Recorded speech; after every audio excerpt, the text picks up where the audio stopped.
Okay, the next thing we're going to work on is the inside of the ear. So what I do a lot of times is I take my knife and I put a little stop cut at an angle going inward, not all the way to this, not all the way to the end. Let me see if I can show you how to do this. Not all the way to the end, but just on the inside of the ear.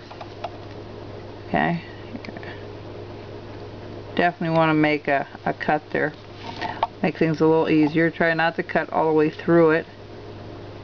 Just look like a little triangular cut. Okay. Alright. Then I'm going to spray it. And I'm going to take a little V-tool. This is a dockyard. And I'm just going to bring this down. Just like so. Okay.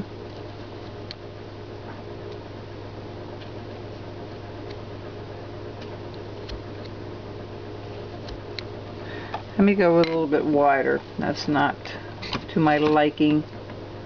Let's go with something a little bit wider. This is a G2.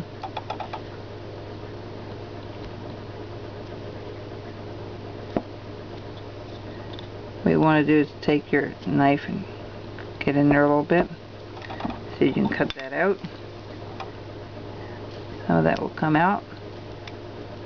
Perfect. See? Alright, and I'll do the other ear the same way. You start from the center and work your way out. That's how I do it. And stay a little bit away from the edge of your ear.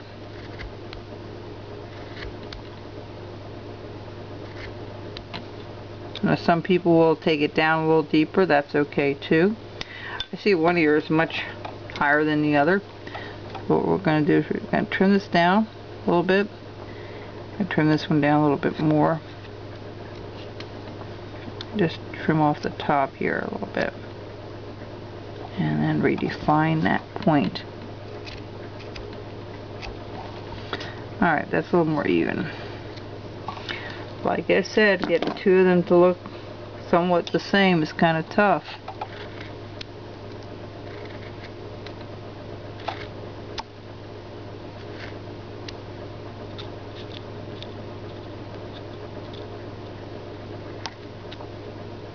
I'm going to just kind of scoop it out from the opposite way. There you go. Alright, so that's how the ears are done. Alright, let's go back to this one because it's not really done right.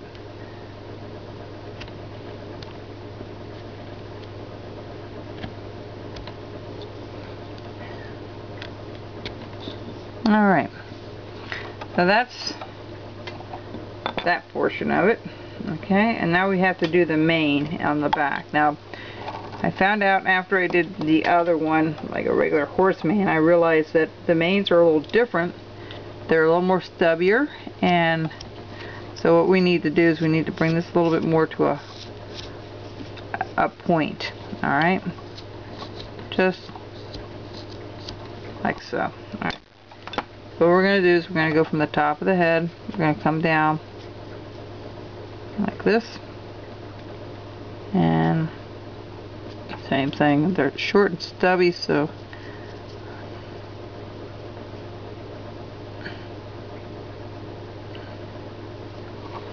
alright. What I did before was take a little V-tool, start at the top, and I kind of just put a little V-cut in. You'll see why I use the V-tool, and I do little sections so I don't have to do one continuous line. Be mindful of how the grain is running. Alright, I'm going to turn around because this curves out again. So, alright, and then we're going to do the other side the same way. Sometimes you have to flip it over for it to work right. So don't be afraid to do that. Take the time to flip it over. If it's tugging or it's not cutting like you want, then it's okay to do it that way.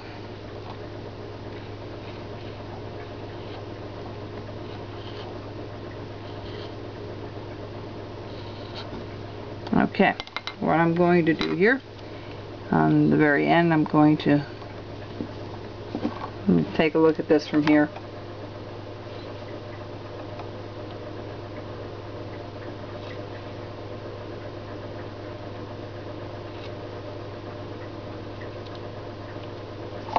Alright, and then on the bottom here, I just go across, make it rough, even there,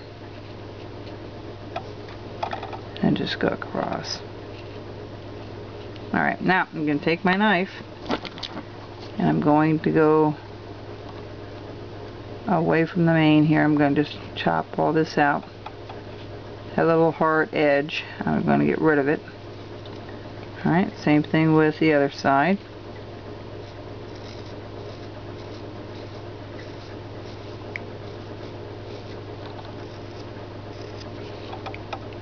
Up here I'm just going to smooth it in.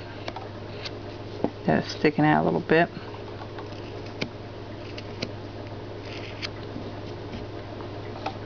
Because like I said, you're limited when you do a block. Let me just take care of one thing here and then we'll be able to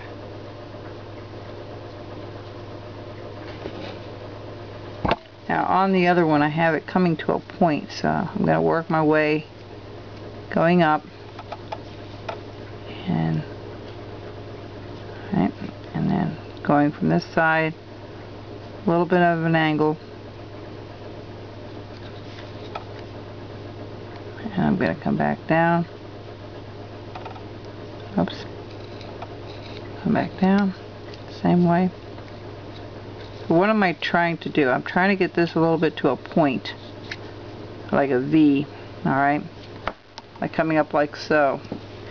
And the reason for that you'll find out in a second here. So I'm going to kind of carve it to the center here.